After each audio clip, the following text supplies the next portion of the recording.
MP board के class 11th के विद्यार्थियों, देखिए जो आपका केमिस्ट्री का 18 फरवरी के दिन पेपर है, उसके लिए देखिए एक पेपर हम यहाँ पर आज सोल्व करेंगे, जिससे आप सभी 40 से 45 नंबर कवर कर पाएंगे। ठीक है, इस तरीके में आपको देखिए केवल 4 प्रश्न पत्र दूंगी। ठीक है, ये आपका सेट ए है, ये आपका देखिए यहाँ पर सेट बी है, और इसके बाद में आपका सेट ये सी रहेगा। ठीक है, और इसके बाद में आपका रहेगा सेट डी। ये चारों सेट पेपर आप कंप्लीट कर लीजिए, आप 70 के 70 नंबर कवर कर पाएंगे। देखिए, आपको इन प्रश्न पत्र को करने के बाद दूसरा कुछ पढ़ने की ज़रूरत नहीं पड़ेगी। यदि आपको लगे तो आप पढ़ सकते हैं, लेकिन मेरे हिसाब से यदि आप ये चारों प्रश्न पत्र कंप्लीट करते हैं तो आपको कुछ पढ़ने की ज़रूरत नहीं पड़ेगी। ठीक है, तो चलिए वीडियो को शुरू करते हैं और बढ़ते हैं प्रश्न की ओर। यदि आपने तैयारी करी रखी होगी तो आप तैयार होंगे, तो आप सभी को मेरे साथ में प्रश्न के आंसर देते चलना है। ठीक है, यदि आपने अभी तक तैयारी नहीं की है तो आप ये चारों प्रश्न पत्र कंप्लीट कर लीजिए, आपको और कुछ तैयारी करने की ज़रूरत नहीं पड़ेगी। 100% श्योर आप 70 के 70 नंबर कवर कर पाएंगे। ठीक है, तो चलिए पहला प्रश्न है कि एक पदार्थ में 80% कार्बन है और 20% उसमें हाइड्रोजन है, वह पदार्थ होगा। तो कौन से पदार्थ में आपका 80% कार्बन है और 20% हाइड्रोजन है? चलिए बताइए कौन सा पदार्थ है वो आपका। तो देखिए इसका आंसर आपका रहेगा C2H6। ठीक है, मेथिन में इसको मेथिन बोला जाता है। ठीक है, एथेन और मेथिन है। चलिए इसके बाद में है दूसरा, परिवर्ती संयोजकता प्रदर्शित करते हैं। 4 ऑप्शन है, आपको बताना है कि कौन इनमें से परिवर्ती संयोजकता प्रदर्शित करते हैं। चलिए बताइए आप जल्दी से, इसका आंसर क्या रहेगा। तो देखिए इसका आपका आंसर रहेगा संक्रमण तत्व। तीसरा प्रश्न है, शुद्ध जल की मोलरता है। तो चलिए बताइए शुद्ध जल की मोलरता कितनी रहेगी। तो इसका आपका आंसर रहेगा 55.6। चौथा प्रश्न है, चुंबकीय क्वांटम संख्या संबंधित है। तो चुंबकीय क्वांटम संख्या बताइए किससे संबंधित है, इसका आंसर आपको बताना है। तो देखिए इसका आंसर आपका रहेगा विन्यास से।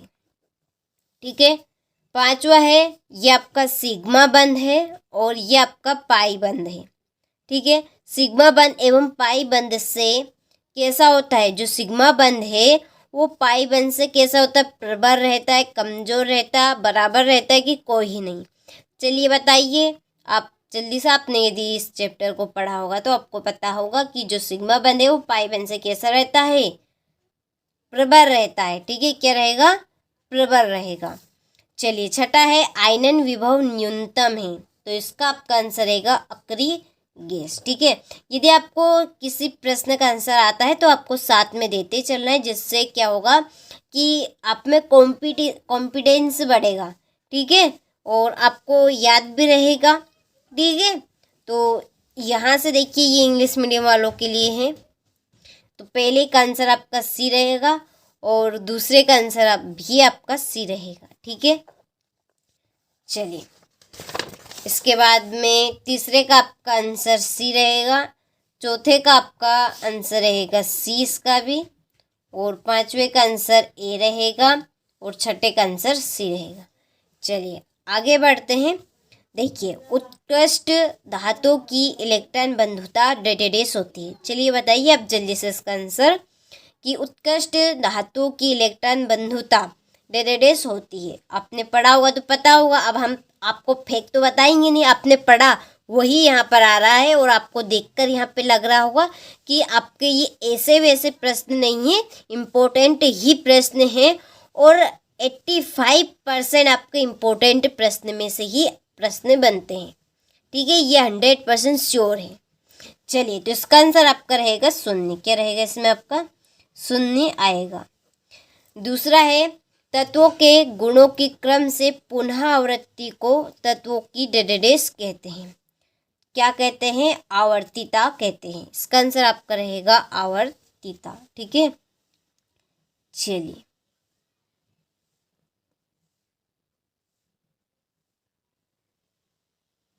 ठीक है। इसके बाद में है तीसरा कि स्थिर ताप पर किसी अभिक्रिया के लिए साम्य स्थिरांक Kp व Kc का संबंध से। चलिए, संबंध आपको इसमें बताना है। चलिए बताइए आप जल्दी से। तो देखिए, इसका आंसर आपका रहेगा Kp इक्वल Kc ब्रैकेट में RT, ठीक है, और यहाँ पर आपका रहेगा कर्म H, ठीक है। ये इसमें आपका संबंध हो गया।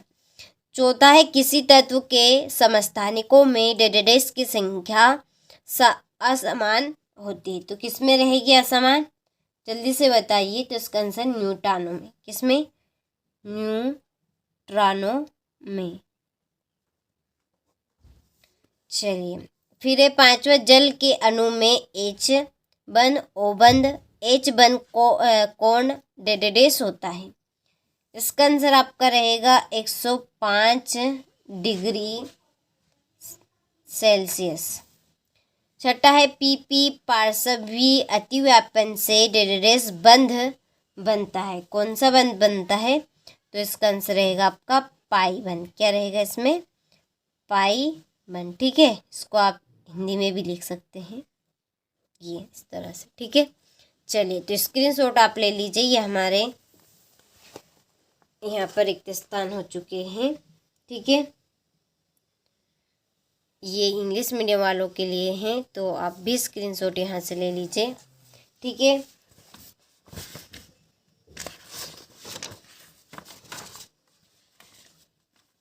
चलिए, इसके बाद में है सही जोड़ी बनाइए, ठीक है। पहली जोड़ी है एस अति व्यापन। इसकी जोड़ी रहेगी आपकी सिग्मा बंध। दूसरे एंट्रोपी की आपकी जोड़ी उष्मागति की फलन। तीसरी H2O की संरचना। इसका आपका आंसर है आंतरिक ऊर्जा। और जल की वाष्पन अभिक्रिया। इसका आंसर आपका रहेगा उष्माशोषी। और पांचवा है G equal H minus TS। इसकी जोड़ी आपकी गिब्स समीकरण, ठीक है। ये आपकी पांचवी जोड़ी रहेगी, ठीक है। चलिए, इसके बाद में देखिए इंग्लिश मीडियम वालों के लिए है, तो आपको अच्छे से इनको कंप्लीट करना है, ठीक है। इसके बाद में ये आपकी पहली और ये आपकी तीसरी। चलिए, तो स्क्रीनशॉट आप यहाँ से ले लीजिए अच्छे से। तो देखिए, इसके बाद में एक वाक्य में उत्तर लिखिए। इसका पहला है बेंजीन अणु के प्रत्येक कार्बन में कौन सा संक्रमण पाया जाता है? तो इसका आपका आंसर रहेगा sp² संक्रमण,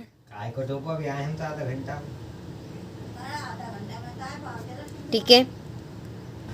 चलिए, इसके बाद में दूसरा, किस एंथैल्पी का मान सदैव ऋणात्मक होता है? तो इसका आंसर आपका रहेगा दहन की एंथैल्पी। तीसरा है एंट्रोपी क्या है? तो एंट्रोपी आपकी व्यवस्था की माप है। तो इसका आंसर आपका रहेगा व्यवस्था की माप। चौथा है सोडियम किस ब्लॉक का तत्व है? तो ये आपका S ब्लॉक का तत्व है।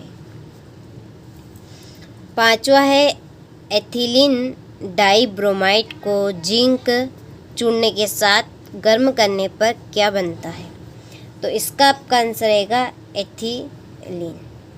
इसमें आपका आएगा एथिलीन। चलिए, तो आप यहाँ से स्क्रीनशॉट ले लीजिए इनका।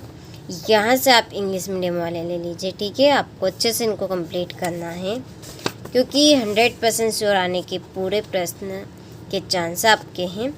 तो देखिए, पहला है इसका कि 1 लीटर जल में H2O के मोलों की संख्या 55.5 मोल होती है। तो इसका आंसर आपका राइट रहेगा।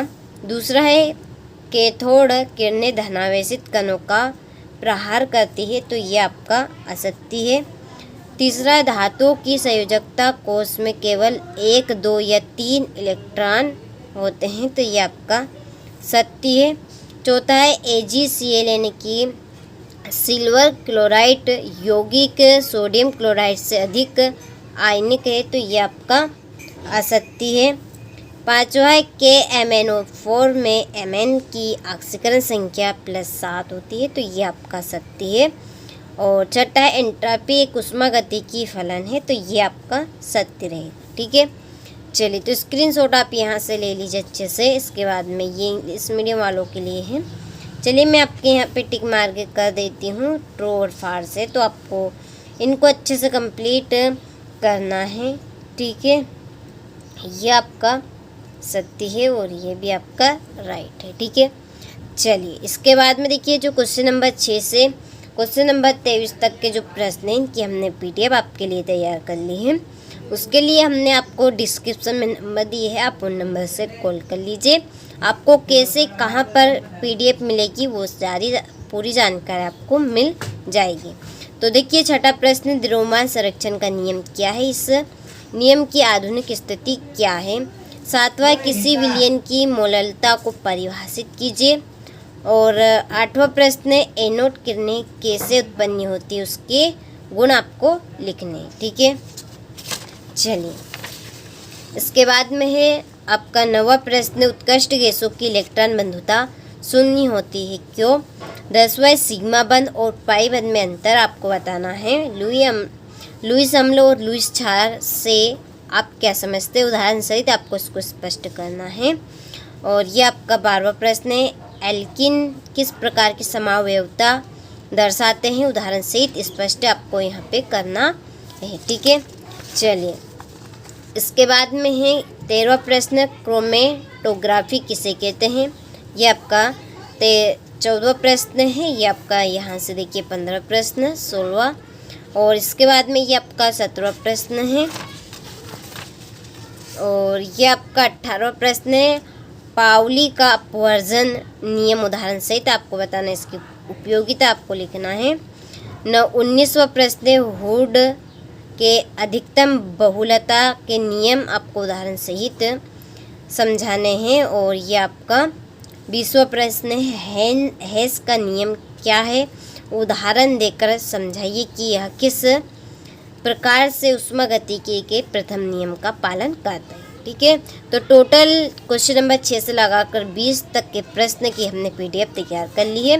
देखिए उसके लिए आपको हमने डिस्क्रिप्शन में नंबर भी दिए हैं, आप उन नंबर से कॉल कर लीजिए। कॉल करने के बाद आपको एप्लीकेशन पे कैसे पहुंचना है, कैसे आपको इस प्रश्न पत्र की पूरी PDF मिलेगी, वो जानकारी आपको मिल जाएगी और आप अच्छे से कंप्लीट कर पाएंगे इस प्रश्न पत्र का सॉल्यूशन।